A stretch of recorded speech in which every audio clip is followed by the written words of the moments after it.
প্রিয় গরুপ্রেমিক ভাইজানেরা, আজকের ভিডিওটি আপনাদের সবার জন্য খুবই গুরুত্বপূর্ণ।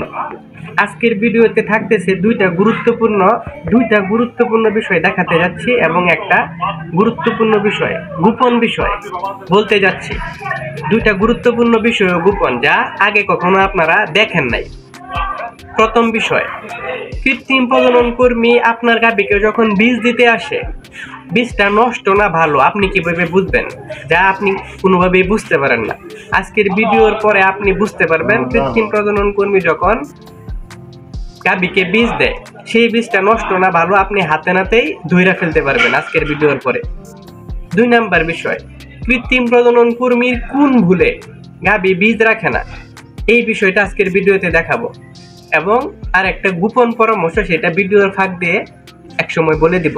প্রিয় ভাইজানেরা, গরুর যত্ন, গরুর চিকিৎসা এবং গরু লালন পালন সম্পর্কে বিস্তারিত যদি জানতে চান, যদি মনে হয় এই ভিডিওগুলো আপনাদের জন্য উপকারী, তাহলে চ্যানেলটা সাবস্ক্রাইব করে পাশে থাকেন।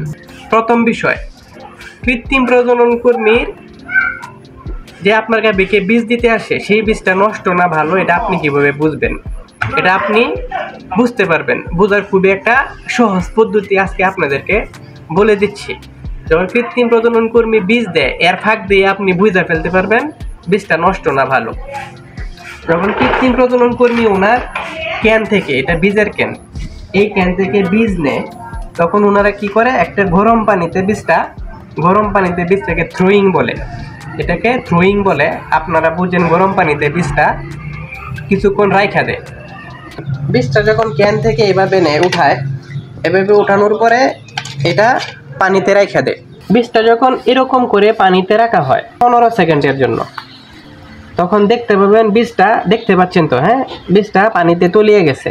এই যে বীজটা পানিতে তলিয়ে গেছে, বীজটা পানিতে এভাবে তলিয়ে যাবে। 15 সেকেন্ড পরে যখন আবার কৃত্রিম প্রজনন করবে, আবার এটা উঠাবে, তখন বুঝতে পারবেন এই বীজটা ভালো, বীজটা গুণগত মান ভালো, বীজটার মধ্যে কোনো সমস্যা নাই। এখন তাহলে আজকের ভিডিওর বিষয় হলো কিভাবে বুঝবেন বীজটা নষ্ট। আবার যখন ক্যান থেকে বীজ নেওয়ার পরে এই বীজটা পানিতে এভাবে রাখা হবে, হ্যাঁ, পানিতে এভাবে রাখা হবে। বীজটা ডুবার পরিবর্তে বীজটা যদি এভাবে ভেসে থাকে, হ্যাঁ, বীজটা যদি এভাবে ভেসে থাকে, যদি না তলায় এরকম করে ভেসে থাকে, তাহলে বুঝতে পারবেন যে এই বীজটা নষ্ট, এই বীজটাতে সমস্যা। তাহলে মোটামুটি একটা বিষয় ক্লিয়ার হয়ে গেছেন, দেখেন বাইশা আছে, হ্যাঁ, মোটামুটি একটা বিষয় ক্লিয়ার হয়ে গেছেন যে বীজটা তলিয়ে যাবে, ডুবে যাবে। যে বীজটা ডুবে যাবে সেই বীজটা গুণগত মান ভালো, বীজটা নষ্ট না। যে বীজটা পানিতে তলাবে না, যে বীজটা ডুববে না, সেই বীজটা নষ্ট। এখন দ্বিতীয় আর একটা বিষয় হলো, কিভাবে বুঝবেন কৃত্রিম প্রজনন কর্মীর ভুলের জন্য আপনার গাভী বীজ রাখে না, এরকম একটা ভুল আছে। সেই ভুলটা আপনারা কিভাবে বুঝবেন, এটা আপনাদেরকে দেখাচ্ছি। কৃত্রিম প্রজনন কর্মীর ভুলটা হলো এরকম, এই যে পানিটা থাকে যেখানে বীজটা রাখা হয়, এটার একটা টেম্পারেচার থাকে। এই টেম্পারেচারটা মূলত 37 ডিগ্রি সেলসিয়াস। এই টেম্পারেচারটা থাকে 37 ডিগ্রি সেলসিয়াস। এখন অনেক বীজের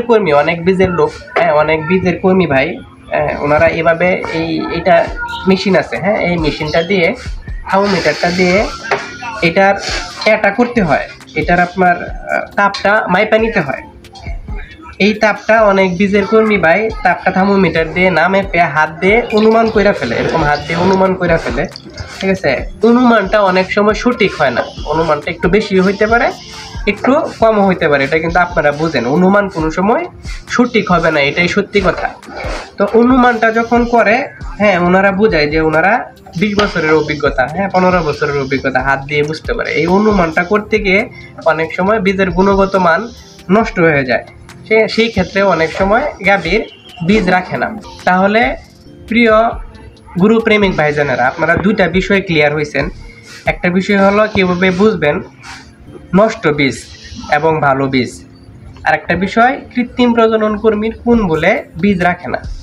গুরুত্বপূর্ণ পরামর্শ হলো অনেক সময় যখন কৃত্রিম প্রজনন কর্মী বীজ দিতে যায় তখন আপনারা ভিতরে হাত দিলে, জরায়ুর ভিতরে হাত দিলে আপনারা জিজ্ঞেস করেন ভাই জরায়ু খোলা না বন্ধ। আসলে প্রশ্নটা এরকম না, জরায়ু খোলা না বন্ধ এটা যদি প্রশ্ন করেন তাহলে বীজের কর্মীরা বুঝে যে আপনি জ্ঞানী না, আপনি চালাক না, কিন্তু চালাকি করার অভিনয় করতেছেন, জ্ঞানী সাজার অভিনয় করতেছেন। হ্যাঁ, তাহলে প্রশ্নটা কিরকম হবে?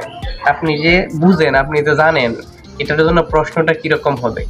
প্রশ্নটা হবে এরকম, ভিতরের জরায়ুটা জিজ্ঞেস করবেন ডাক্তার ভাইকে যে ভাই ভিতরের জরায়ুটা শক্ত না নরম। যদি এরকম প্রশ্ন করেন তাহলে কৃত্রিম প্রজনন কর্মী বুঝে যাবে যে এই খামারি ভাই কিংবা এই গরুর মালিক গাভী সম্পর্কে ভালো বুঝে, কৃত্রিম প্রজনন সম্পর্কে ভালো বুঝে। যদি গাভীটি পূর্ণাঙ্গ ডাকে আসে তাহলে ভিতরের জরায়ুটা শক্ত অবস্থায় থাকবে। আজকের ভিডিওর মাধ্যমে যদি আপনারা নতুন কোনো কিছু জেনে থাকেন, আপনাদের উপকার হয়ে থাকে, তাহলে ভাইয়ের জন্য একটু দোয়া করবেন এবং পাশে থাকবেন। খুদা হাফেজ। আসসালামু আলাইকুম।